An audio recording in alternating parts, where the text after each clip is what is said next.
Bienvenidos a La Voz de la Amazonía, un podcast original del Oriente.com. Mi nombre es Catalina. Hoy tenemos como invitado a Rafael Lugo Naranjo, doctor en jurisprudencia y escritor. Sus publicaciones han sido parte de diferentes medios reconocidos a nivel nacional. Su última novela fue Tripa Mystic. Bienvenido, Rafa, a La Voz de la Amazonía. Empezamos. Tú eres abogado de profesión. ¿Cómo empezó tu amor por la escritura? Hola, Catita. Antes que me gustó por el derecho, a mí me gustaba la literatura. Es decir, desde chiquito me pasaba leyendo las novelas y los cuentos típicos de la niñez y de la juventud. Y lo del derecho empezó luego, cuando a los 18, en este tema de la búsqueda de la profesión y qué es lo que suena bien para el futuro. Pero yo creo que antes de abogado fui una persona muy aficionada a la literatura. No había escrito, sino cosas de X cortitas, temas de colegio y vainas así, pero... Y para las novias. Pero en el orden... Y para las novias, claro. Por supuesto. Los alegatos. Exacto. Sí. De apertura y de cierre. Por supuesto. Sí.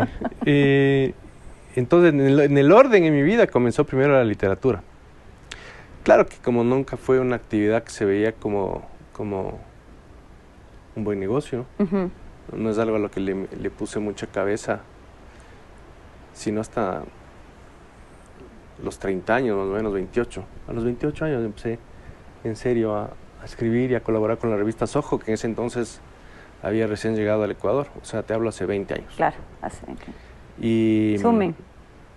¿Y qué? Sumen. Así. Ya, tengo 48. Y claro, ahí empezó y fue algo que definitivamente fue muy intenso, muy importante para mí durante mucho tiempo. Y el derecho ya era la parte profesional, la de generar, la de... y en ese camino, al menos para mí, el derecho sí no se puede comparar, no tiene para nada el nivel de satisfacción ni de compromiso, tal vez, conmigo mismo que tiene la literatura. ¿De dónde salen tus personajes y las historias para tus novelas? Mucho siempre tengo que partir de alguna cosa muy real, Yeah. autobiográfica o conocida. Lo único que ha sido 100% ficción, y ni siquiera, mira, Tripa Mystic Sí, claro. estaba de todas maneras incorporadísima a nuestra idiosincrasia, ¿no? Y a un Ecuador posible en el 2022, Sí, ya recuerdo. mismo. Entonces siempre hay algo para partir, algo que da un origen, da un inicio, y a veces hasta canciones. Mira tú. Sí. ¿Alguna novela alguna vez te ha costado terminarla de escribir? Me han costado todas menos una. Todo así al revés. Sí. ¿Cuál no te costó? 20 no me costó. 20 Ya. fue mi primera novela. Fue una cosa así, suena muy trillado, pero sí fue un exorcismo. Uh-huh. Me tomó algunos meses de escribir sin parar y no me costó terminar. Todas las demás han sido caminos muy escabrosos. He tenido que pelear mucho con mi... Para mí es muy difícil mantener la atención sobre todo. Ya. Los largos plazos me cuestan. O sea, a mí rara vez termino una película. Uh-huh. Peor, el trabajo de escribir una novela. Me termino encontrándole demasiados peros. Termina por parecerme tal vez poco interesante, muy obvia. He dejado un montón de cosas ahí porque me he aburrido en las primeras 50 páginas, ¿no? Sin embargo, ¿cuántas has terminado? A ver, 1, 2, 3, Novelas, 3, 4, sí. Mira, Tripamiste, que tenía que hacer la segunda temporada, Sí, recuerdo. no hice. Oh, No sé si la haga, aunque debería, porque la primera se quedó abierta. sí, se queda abierta. Y ya tuve quejas. Pero verás, el Ecuador ya pasó de ser para mí cómico a ser trágico en una época. Ya, Y ya no me dio ganas de ni siquiera de jugar con la comedia, ¿no? ok, entiendo. Sí. ¿Y cómo es entonces que a ti te cambió la pandemia? La pandemia no me cambió tanto, yo venía cambiado desde antes. A mí me removió demasiado octubre del 19. Entiendo. Octubre del 19 es para mí un día, es un antes y un después en mi relación con el Ecuador, con su gente. Precisamente allá iba. Entonces, la pandemia más, al principio fue un juego de aprender a cocinar, de dedicarse a hacer las tareas domésticas y estar encerrados con los guaguas, lo cual para mí fue delicioso. Claro. Cuando ya se iban acabando los ahorros, ya iba dejando de ser tan divertido. Pero yo creo que la pandemia, probablemente lo que me haya dejado es convertido en una persona mucho más cauta en el gasto. Sí, o sea, salí con la misión, tengo la misión de dar de baja mis tarjetas de crédito. Ya. Forever. Buena misión. Forever. Y porque claro, uno a veces piensa que todo va a ir bien, ¿no? Claro. Y no tienes, al menos yo, no sé si el ecuatoriano en general, pero yo no tenía mucha cultura de ahorro, cero cultura de ahorro y dele al tarjetazo, ¿no? Cosas que y uno empieza a pensar que los lujos son necesidades y es un gran error. De acuerdo. Todo eso creo puede ser lo más importante de la pandemia para mí. Y ratificar mi enorme creencia en la ciencia, ¿no? Al final no son las misas las que te sacan de los relajos, sino los científicos, Así ¿no? es. Entonces, ya estamos, creo yo, empezando a salir del hueco. De alguna forma. De alguna forma. Entonces, por ahí irían mis reflexiones sobre la pandemia. ¿Cómo analizas la coyuntura política del país tras las últimas elecciones? A ver, por un lado un enorme alivio por el Ecuador, ¿no? Porque el retorno del correísmo era realmente irnos al infierno, y a un infierno recontraconocido que es el venezolano. No hay por qué engañarse, ¿no? No hay forma de que le metas ahí toda la labia que quieras. El sistema del socialismo y peor, el socialismo del siglo XXI es un fracaso atroz. Mira cómo está Argentina, ¿no? Entonces era un suicidio horrible el que estábamos viendo. Pese a toda la evidencia, había un porcentaje enorme de gente dispuesta a volver a apostar por esta vaina. Y verás, Lasso nunca fue mi candidato favorito. Porque yo no tenía realmente muchas coincidencias con él en muchas cosas. No obstante, al final pues era obvio que él desde la primera vuelta era la mejor opción. Y cómo dio la vuelta de la primera de la cantidad de votos de la primera vuelta a los de la segunda vuelta fue una reacción de dignidad del país que fue increíble, ¿no? Fue mucho tiempo que yo no había sentido ese orgullo por un 50 y pico % de los ecuatorianos, porque se fue desde del 19 y pico % al 50 y pico %. Claro. Algo inédito, fue una reacción de que ni siquiera era orgánica, era cada ecuatoriano por su lado, peleaba por lo suyo, por su espacio, por una cosa que nos dé un alivio, porque no es que nos hemos asegurado ya una tranquilidad, ¿no? Pero por lo menos 4 años de una persona que entiende, por ahora se va viendo, que entiende lo que es la democracia, el respeto a las minorías, que ha cumplido su oferta, va cumpliendo su oferta de campaña más importante, que era lo de la vacunación, ¿no? De pronto dices, chuta, vamos a tener unos buenos 4 años.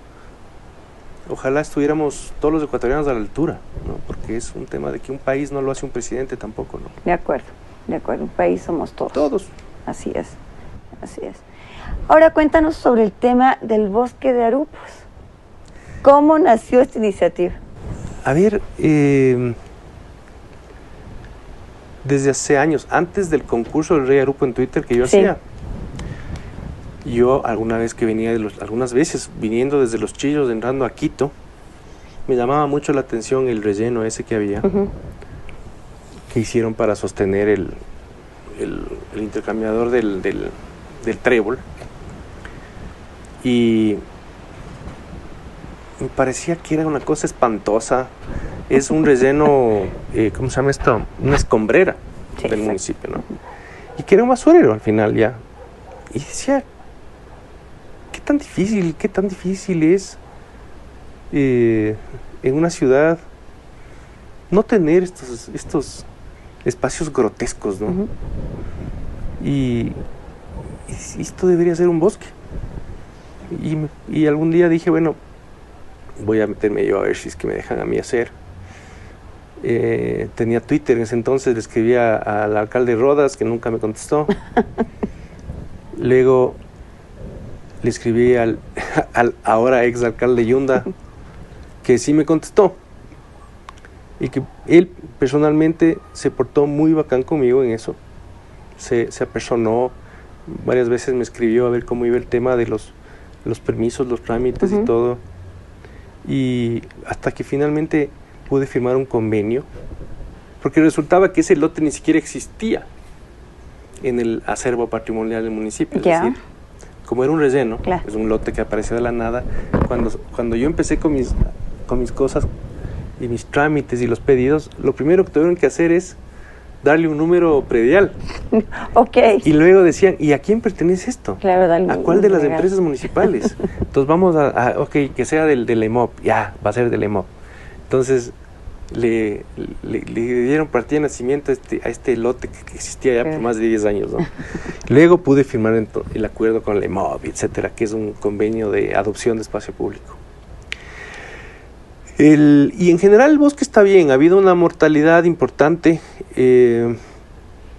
por exceso de agua, más que por falta de agua, lamentablemente. No te puedo creer. Pero ahí están, vamos replantando cada cierto tiempo. Hubiera querido, obviamente, poder trabajar en pandemia, no se pudo. En este preciso instante, hoy, hay gente ahí trabajando, porque estamos limpiando el Quicuyo. Y luego vamos a entrar a replantar algunos arupos. Y hay zonas que hemos identificado donde los arupos no van a crecer, porque son zonas muy, muy húmedas. Vamos a poner un par de árboles ahí, mucho más de humedad. Y mi convenio ya se acaba en noviembre de este año. Voy a quisiera pedirle al alcalde Guarderas que me dé un año más para recuperar el año de pandemia que perdí. Y de todas maneras es un bosque, es decir, y es un trabajito, digamos, al menos de mediano plazo. ¿No? Sí. No es un jardín. No, para nada. No es un parque. No. Entonces es algo que tenerle paciencia y poco a poco. Pues quiero ver si me consigo un añito más de convenio para poder terminar todo lo que estaba planificado. Sobre la marcha se han aprendido muchas cosas, ¿no? Y yo supongo que sí, al final del día esto va a parecer lo que siempre he pensado, ¿no? Que parezca que ahí siempre hubo un bosque. Que sea lo suficientemente salvajito, agreste, como para que no aunque haya una gran cantidad de arupos y todo, de todas maneras parezca una coincidencia, ¿no? ¿Por qué arupos? El arupo me encanta, ¿ven? La flor del arupo es linda. Sí, es linda. Me encantan los cherries de japoneses, ¿no? Son hermosos. Y el cherry blossom es una época lindísima en un montón de ciudades. Y el arupo con su rosado tan lindo y cómo se llena todo el árbol. Por supuesto. O blancos, que son poco menos comunes. creo que para adornar, los árboles tienen que tener alguna flor. Aparte, la flor te atrae pájaros, te atrae abejas, claro, etcétera, y te genera ¿no? Uh-huh. Mira este lugar que antes era una cancha de muerta. Sí, no había nada, por supuesto. De tierra y escombros. Ahora encuentras variedades de plantas que han subido desde la quebrada del Machángara. Y yo el otro día me encontré con bandadas de tórtolas, abejas, mariposas. Y hay arañas con sus telas. Claro. Entonces, no es solamente un bosque, ¿no? Uh-huh. Armas un pequeño micromundo ahí. Y los primeros, la gente que me ayudó a diseñar el bosque, siempre me decía, la idea es que este bosque de alguna manera le devuelva un poco el flujo vegetal que tenía esa quebrada, uh-huh, que está en esa parte tapada, claro, ¿no? Que de alguna manera se junte con la quebrada del Censo, que es la de Más Yacito, sí, para que agarre se conecte de alguna, uh-huh, manera, ¿no? Uh-huh.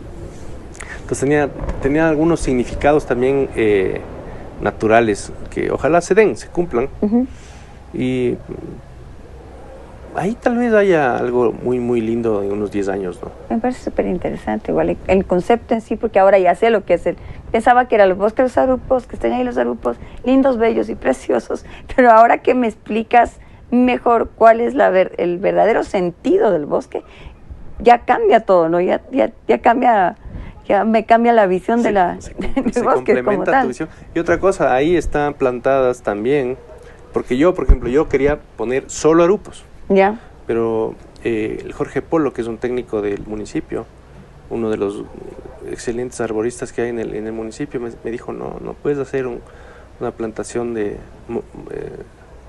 monocultivo. Ya. Tienes que meterle otras cosas. Uh-huh. Entonces, ahí con la ayuda de él y de otra gente, pusimos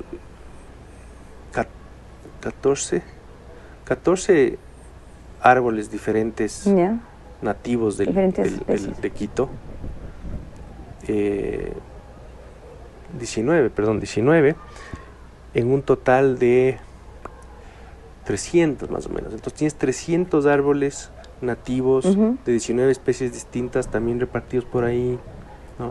Incluso algunos arbolitos en peligro de extinción, wow, como el roble andino y cosas así. Yeah. Entonces, nos dimos gusto ahí. Pues sí. Gusto, sí. Pues sí. ¿Tú crees que sea posible esta misma iniciativa alrededor del país? Verás, yo siempre he pensado que si es que esto no se replica, va a ser una especie de fracaso. Porque vos sabes que una golondrina no hace verano, por supuesto. Hubo intentos, gente de Ibarra me contactó que querían hacer algo parecido, a pedirme ayuda, les di toda la información que tengo. Otros chicos querían hacer algún relleno ahí en el sur, yeah, de Quito, de lo del metro. Sí. Creo que rellenaron alguna cosa, querían hacer lo mismo. Hay una fundación también que anda en esto, con ganas de hacer algo en Sangolquí, que hace poco nomás hablé con ellos, pero no son cosas que se han concretado. Uh-huh. Tampoco es una buena época, porque siempre necesitas de la empresa privada. Claro. Y en pandemia y en post-pandemia los presupuestos han estado restringidos, ¿no? Yo tuve muchísima suerte con los auspicios que recibí. Pues hay gente a la que le debo el bosque, prácticamente. Yeah. No se hubiera podido hacer. Por ejemplo, sin la constructora Uribe Schwarzkopf y sin United Airlines, uh-huh, no se puede, o sea, hubiera sido para mí prácticamente imposible lograr lo que se pudo hacer. Entiendo. Uh-huh. Por todo lo que le metieron en plata y en trabajo y en donaciones y en cosas, entonces, y en esfuerzo y en ayuda. Entonces, es muy difícil no hacerlo sin auspicios. Sin la ayuda. Ojalá con la recuperación que esperamos se vaya dando en el tema de la economía y las cosas, pueda haber esto para otras iniciativas, pero me hubiera encantado que creo que en todos los barrios de Quito hay algún terreno baldío que en vez de estar siendo convertido en basurero, podría convertirse en un bosquecito, aunque sea de 100 metros cuadrados. Entiendo. También depende de la gente, es decir, deberíamos ser conscientes de que tenemos un derecho a la belleza también, sí, ¿no? Claro. No hay que, o sea, eso de resignarse a andar esquivando la basura y viendo las cosas lindas solo en foto, no, al menos no es mi estilo. Y cuéntame, tú estabas en redes sociales, ¿cuál ha sido tu experiencia en redes sociales y por qué saliste de Twitter? Yo me salí de Twitter y de Facebook. Sí, yo me cansé de las redes sociales. Verás, a mí en el fondo no me gusta ser un activista. ¿Ya? Me gusta conversar con la gente. Y las redes sociales un poco te empujan al activismo porque como no hay chance de conversar. Claro. Porque el nivel del debate se vuelve grotesco y además está súper contaminado con troles y con pendejos, pero de altísimo nivel, ¿no? Un poco te empujan a agarrar un megáfono y pararte en una silla y gritar sin que te importen las respuestas al final. Yeah. Cosa que a mí al final me termina aburriendo mucho porque yo soy más de hablar, de conversar, de feedback, de tener cruces incluso de contradicciones, pero con nivel, ¿no? Y con respeto. La red social a la gente le quita el respeto que te da hablar en persona. Entonces, en persona, por teclado te dicen cositas que en la cara no te dicen jamás, ¿no? Jamás. Entonces, me fui cansando, pese a que gracias a las redes sociales yo conocí gente genial, pero realmente espectacular. Gente que hoy día son amigos y amigas mías muy queridos. Llegó un día en que dije, yo no quiero seguir, o sea, yo no quiero ser esa persona que sabe que en esa calle asaltan y que se cruza por ahí. ¿No es cierto? Sí, claro. Entonces dije, no, voy a cerrar. Además, como te decía, octubre fue algo para mí muy definitivo. Y el 99% de las cosas dejaron de importarme. Y al dejar de importarme el 99% de las cosas, ya no me dio ganas de hablar. Wow. Ni de expresar, ni de plantear, de plantear cosas. Porque ya no me interesa. Entonces dije, ya no tengo nada que hacer acá. Entonces eliminé las cuentas y me quedé con mis amigos. Y ya. ¿Por qué crees que en las redes sociales no se habla mucho de la región amazónica? Debe ser porque hay pocos tuiteros, digamos, o si es que limitamos al Twitter, del Amazonas, de la región amazónica. Y porque además verás, el oriente es esa cosa lejana que todos queremos cuidar, pero que ninguno conoce, o que pocos conocemos, sí, y que realmente no entendemos.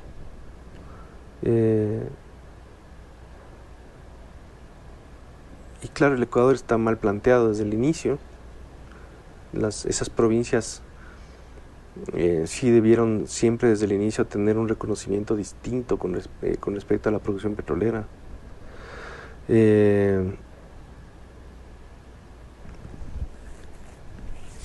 Hay muchas cosas con respecto al oriente, ¿no? Cómo se trató a los nativos, no solamente por parte de inversiones extranjeras, sino de los propios colonos ecuatorianos que llegaban sintiéndose superiores, ¿no? Estos procesos de evangelización, o sea, ¿quién carajo les llama nadie les pide a los curas que se metan en avioneta a cambiar la forma de pensar de la gente, que ya tiene sus propias filosofías y sus propias religiones, si quieres, ¿no? Que ya tienen sus propios dioses y nadie les manda y se meten y algunos hasta terminan lanceados. Este proceso de colonización del otro que se ha dado allá y que se da en todo lado, ¿no? Pero ahí hay una muy especial ejercicio pero a larga distancia es el tema, es decir, Yo conozco una persona que realmente conoce el Oriente, que es el Carlos Andrés Vera, que ha hecho documentales, que se ha metido, que ha vivido ahí, que sabe de lo que habla, Sí, ¿no? sí. Que no especula, que es bastante objetivo en sus reflexiones y conclusiones con relación a lo que pasa, ¿no? Pero vos a veces te topas con gente que no ha sembrado ni un maíz y que sin entender cómo funcionan las cosas prefiere sostener los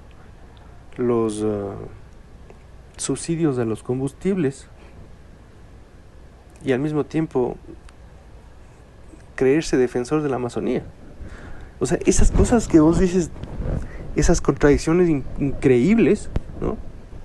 Que a mí no me logra entrar en la cabeza, y no, por más que me han tratado de explicar cuál es la reflexión que les lleva a eso, no termina de hacer sentido nunca, ¿no? Entonces hay mucha... Galo Plaza decía, o dijo alguna vez, el Oriente es un mito, y conceptualmente no está equivocado hasta ahora, ¿no? Que es esa zona que es y no es. Que es y no es, y que sigue siendo intangible, que fue siempre para nosotros la pelea por un espacio que decíamos que nos habían robado los peruanos y que tal vez no, y que tal vez nunca fue nuestro. O sea, siempre tuvo esta onda de ¿qué también será?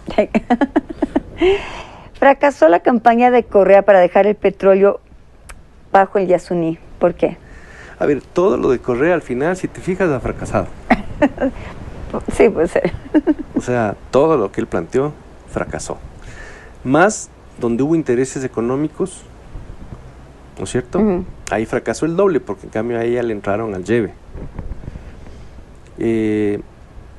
Eso fracasó, entre otras cosas, porque un gobierno payaso como el que teníamos nunca iba a generar confianza en los países racionales, que eran los naturalmente llamados a apoyar una iniciativa de esa índole, ¿no es cierto? Claro.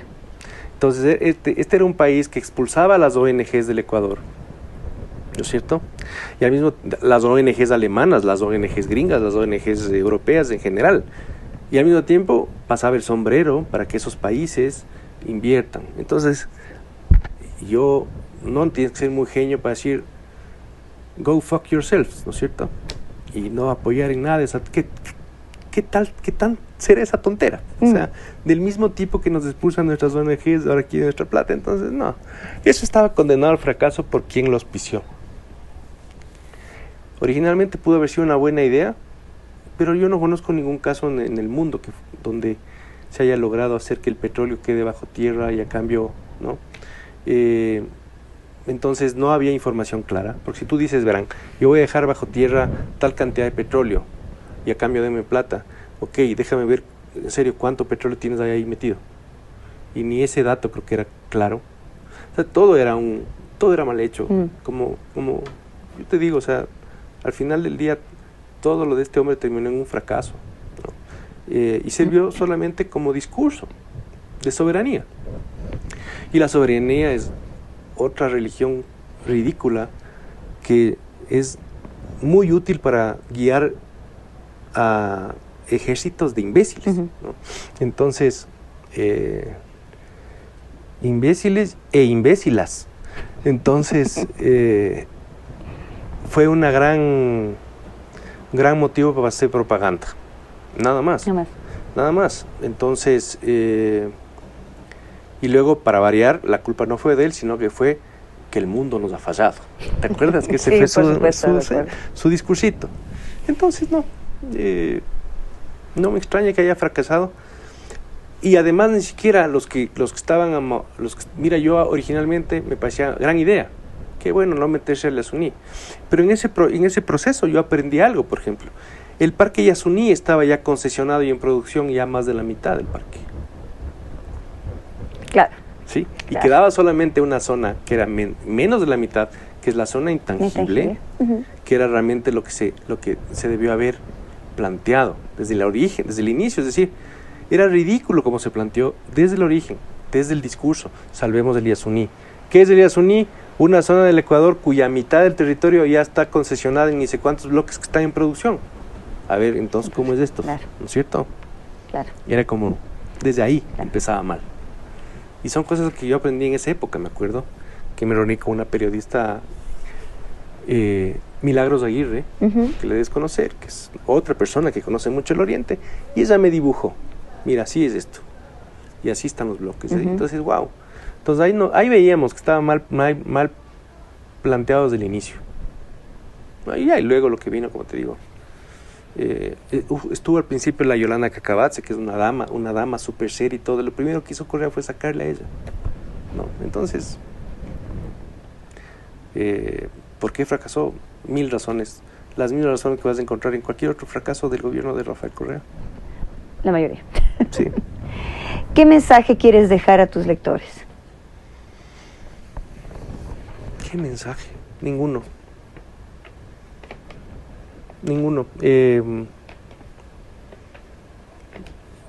Algo que yo he llegado a entender es que ninguna forma de evangelización termina siendo buena. Ninguna. Ni siquiera las que tú haces creyendo que es buena idea y de buena fe. O sea, yo tengo en mi cabeza el tipo de sociedad en la que yo quisiera vivir. Y es muy distinta a lo que la mayoría de los ecuatorianos quieren en el fondo. No me corresponde a mí decirle al otro, tienes que vivir como yo quiero vivir, tienes que vivir en el tipo de sociedad en la que yo quiero vivir. No me corresponde. Así como no le corresponde a otro decirme a mí que yo viva como él sueña que tiene que ser una sociedad.